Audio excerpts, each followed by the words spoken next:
ada postingan dari P-News ya. Mungkin menarik untuk kita bahas, ini kita angkat ya, biar kita sama-sama memahami, mengetahui apa yang sedang terjadi untuk P-Network ya, untuk project yang sedang kita jalankan ya.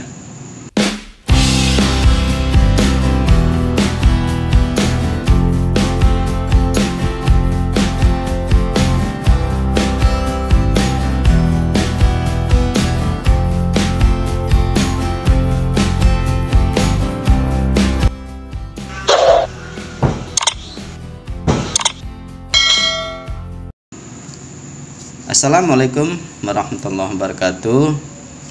Selamat datang di channel Bangkit Kembali. Semoga kalian tetap sehat, tetap terjaga sistem imunnya ya, tetap diberikan rezeki yang barokah dan sehat selalu lahir dan batin ya. Amin ya robbal alamin. Ya, kali ini kita akan angkat topik atau berita dari P-News ya, postingan dari P-News. Apa kira-kira beritanya yang terbaru untuk sekarang ya? Yuk kita bacakan ya dari postingan P-News ini. Nah, ini sudah saya terjemahkan ya untuk postingan P-News ya. Mungkin ini lebih menarik ya untuk kita angkat, untuk kita bahas ya. Ya, kita sama-sama memahami proyek ini, kita bareng-bareng mempelajari agar kita tidak gagal paham ya tentang proyek yang sedang kita jalankan ini ya. Kapan buka mainnet? Ya seperti itu ya pertanyaannya ya. Tergantung bagaimana pionir berkolaborasi. Jika perintis menghargai fee mereka dan menaati perjanjian migrasi, maka prosesnya akan lebih cepat. Namun banyak pioner tidak mengikuti perjanjian ini sehingga menunda open mainnet. Nah, para pioner ini tidak mengikuti seperti apa ya teman-teman ya, sehingga core team ini menunda open mainnet. Nah, inilah yang kita pahami ya. Kita lanjut ya. Mengapa para pioner ini menjual Pi? Oh, ini mungkin ya gara-garanya ya. Karena banyak pioner yang berhenti dari pekerjaan atau tidak aktif mencari pekerjaan. Mereka disesatkan dengan percaya bahwa P-Network akan diluncurkan pada tanggal tertentu, tetapi ternyata tidak sesuai harapan. Mereka butuh uang dan tidak mengerti apa itu Pi. Oh, ini ya mungkin yang gagal paham ya. Jadi mereka itu sekarang itu tidak klik petir lagi ya, alias akunnya itu bermacam-macam ya. Ada mungkin yang dibuang gitu kan, ada yang dilupakan, ada yang uninstall ya. Begitu ya. Ya, pemahaman saya seperti itu ya. Nah, ini menarik juga ini untuk kita bahas ya, agar kita sama-sama memahami seperti apa proyek ini. Lanjut ya. Pada P-Day, core team menunjukkan bahwa tugasnya hampir selesai. Mereka membutuhkan pioner untuk berkolaborasi guna menyelesaikan tugas mainnet yang dekat. Mungkin P-Day kemarin itu untuk supaya sistemnya itu benar-benar sudah tercapai, dan kalau memang sudah targetnya itu, progresnya itu sudah tercapai semua, mungkin dibuka open mainnet ya, seperti itu ya teman-teman ya. Apa yang harus kita lakukan?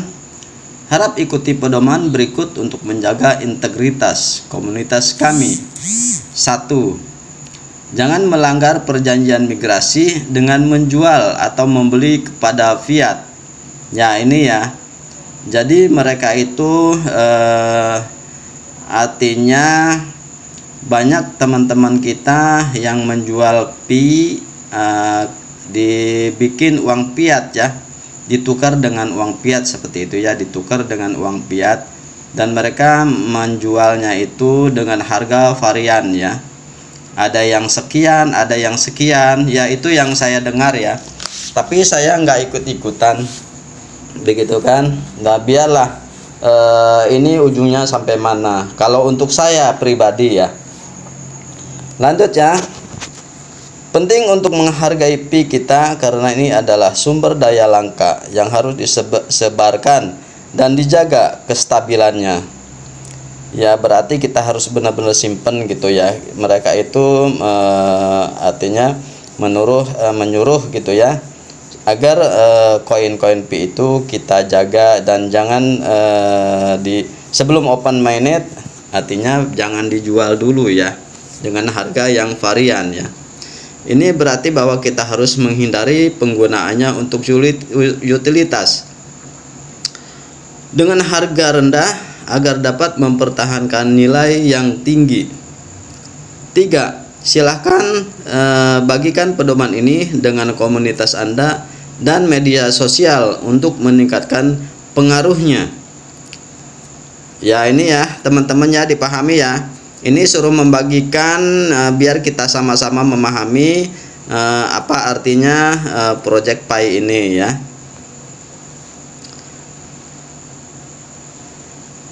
Nomor 4. Kami mendorong Anda untuk membuat lebih banyak catatan blockchain GCV dengan menggunakan transaksi kecil.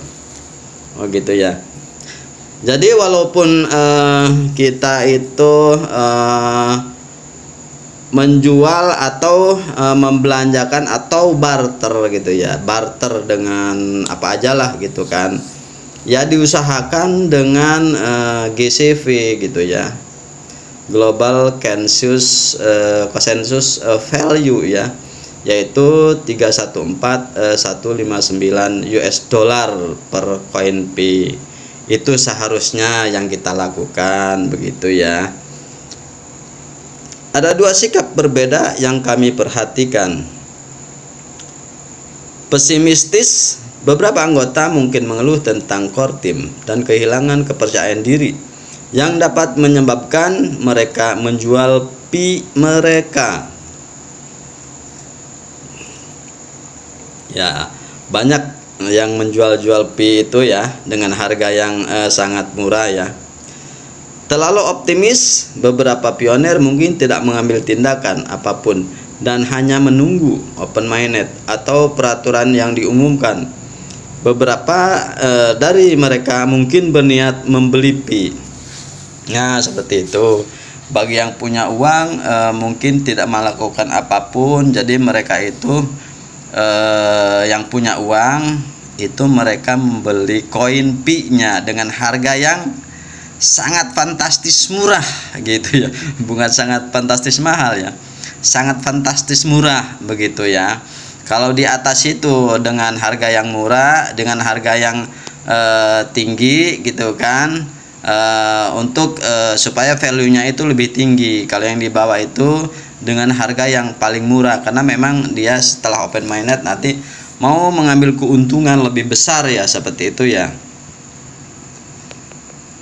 Kedua sikap tersebut di atas dapat merugikan proses open mainnet. Sikap yang benar adalah optimis dari dalam dan bekerja keras tanpa mengharapkan core team atau peraturan, karena tugas para pioner harusnya dikerjakan sendiri. Maksudnya dikerjakan sendiri ini bagaimana ya teman-teman ya? Maksudnya sesuai dengan peraturan yang berlaku mungkin begitu ya. Maksudnya dikerjakan sendiri itu dengan sesuai dengan peraturan yang berlaku, sesuai core team anjurkan, seperti itu ya. Nah, teman-teman ya. Jadi kita baca kesimpulan nih. Kesimpulannya, semua pionir global harus mengambil tindakan dengan mengikuti langkah-langkah berikut. 1. Cari pekerjaan dan nafkahi diri Anda sendiri selama 3-6 bulan tanpa menjual. Ya, maksudnya dari sekarang begitu ya. Simpen itu koin Pi-nya sampai 3 bulan sampai 6 bulan ke depan. Jangan diapa-apain begitu ya. Maksudnya itu ya. Jadi biar transaksinya itu di blockchain itu sedikit, walaupun sedikit gitu, sesuai dengan apa namanya GCV gitu. Jangan ini mah besar-besaran. Itu transaksi apa gitu kan? Ada yang 1000, ada yang 2000 gitu kan. Itu transaksi apa? Ada yang 100, 200. Nilai GCV itu duitnya besar, tapi dia nilai Pi-nya itu kecil, 0, berapa gitu ya. 0, berapa seperti itu ya. Untuk nilai GCV itu sangat kecil gitu kan. Karena memang harga Pi ini dianggapnya lebih mahal gitu kan ya.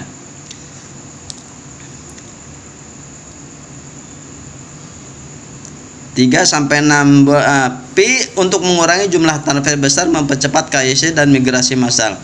Ya, 2 ya. Hanya mendukung utilitas GCV untuk mempercepat harga terpadu ekosistem, menjadikannya matang dan menciptakan transaksi GCV. Kedua poin di atas sangat penting untuk membuka mainnet sesuai kertas putih. Saya percaya jika kita bisa bekerja sama dengan tulus selama 3-6 bulan dengan komitmen, kita bisa mencapainya. Seperti itu ya. Jadi kalau memang kita kerjakan selama 3-6 bulan itu, menurut core team itu seperti itu ya teman-teman ya. Jadi biar value-nya itu tinggi gitu ya. Nah, kita cari cuitannya bagaimana teman-teman ya di bawah nih. Nah, sini ya. Untuk kita sebagai perbandingan aja ya. Nah, di sini cuitannya seperti ini ya. Kita bahasa Indonesia dulu. Baik, saya memahami bahwa tidak ada harta dari surga yang jatuh tanpa usaha. Beberapa pionir berpikir bahwa mereka tidak perlu melakukan apapun selain minta dukungan dari core team, pemerintah, bank, atau perusahaan besar untuk membantu mengembangkan jaringan Pi ini tidak nyata. Jaringan adalah sebuah revolusi dari lapisan masyarakat paling bawah dan rakyat biasa. Apa yang kami lakukan berdampak pada kelompok pemangku kepentingan yang ada, sehingga mereka memungkinkan tidak mau menerima perubahan atau tidak mampu mengambil risiko untuk berpartisipasi saat ini. Inilah sebabnya kita masih belum memiliki ekosistem yang kuat. Ketidakstabilan harga menghalangi semua institusi untuk berpartisipasi. Oleh karena itu, kehilangan hambatan ini dan mendukung pertumbuhan jaringan adalah tanggung jawab pionir. Ya, dipahami aja ya untuk yang terakhir ini ya. Jadi biar video ini tidak terlalu panjang, jadi cukup sekian dari saya ya. Apabila ada kata-kata yang kurang pas atau kurang dipahami, itulah kekurangan saya ya. Jangan lupa dibantu ya untuk like, subscribe, komentar yang baik ya teman-teman, agar tidak menimbulkan spam. Dan apabila video ini bermanfaat ya, bagikanlah kepada teman-teman kita agar mereka bisa sama-sama memahami ya. Sekian dari saya. Wassalamualaikum warahmatullahi wabarakatuh. Bye bye.